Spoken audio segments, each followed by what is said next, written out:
Hello, this is Chef John from foodwishes.com with ranch dressing. That's right, it's one of America's most popular dips and dressings, and yet virtually nothing is known about how it's made. I mean, a Google search only returns like 3,300,000 recipes for it. So I thought it was high time someone came forward and showed America how to make this incredibly delicious dressing. So I'm going to show you my personal secret formula, and it starts with mayonnaise. So we're going to throw some mayo in a mixing bowl. You're going to want to use the real stuff for this. And by the way, check it out. I just dumped it in and it made this perfect swirl pattern. There's no way that was staged. And then to the mayonnaise, we're going to add some sour cream or creme fraiche. I'm using creme fraiche. You know I like that nutty tanginess, but sour cream will totally work. And also a nice splash of buttermilk. So for me, it's this combination of buttermilk and sour cream that I really think makes this version special.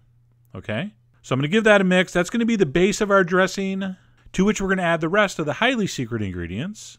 And we're going to start with some onion and garlic, but not fresh. We're going to use garlic powder and onion powder, which is just pure dehydrated onion and garlic. And this is one of those instances where the dry powder actually is going to work better than the fresh stuff. It's going to be much more stable in this. The flavor is going to stay consistent. As raw garlic and onions sit in a dressing, they can change over time. So the powder is a good way to go here. By the way, that's not garlic salt and onion salt. So make sure the ingredients just say dehydrated garlic and onion.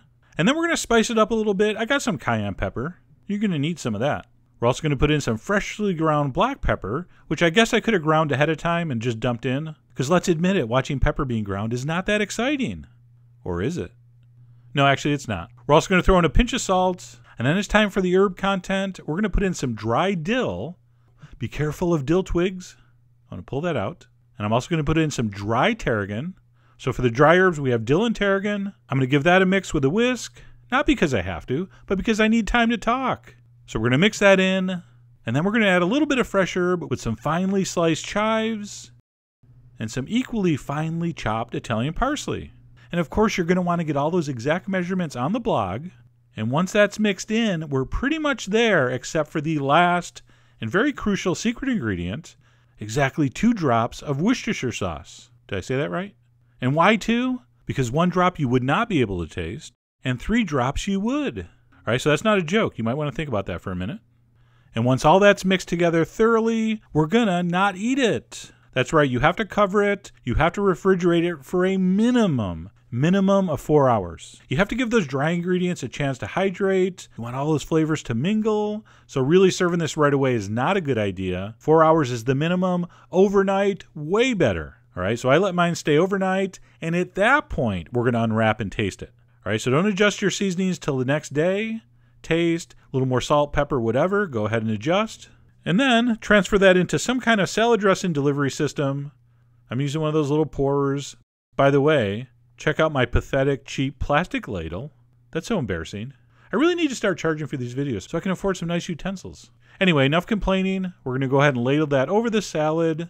And that is one incredible tasting ranch dressing.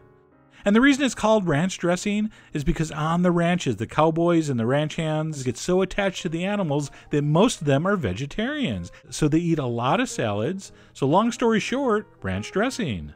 Anyway, let me taste some of this. That is just so significantly better than anything out of a bottle, whether it's hidden or in plain sight. So if you've never had homemade ranch dressing, I hope you give this a try. Head over to foodwishes.com for all the ingredient amounts and more info as usual. And as always, enjoy.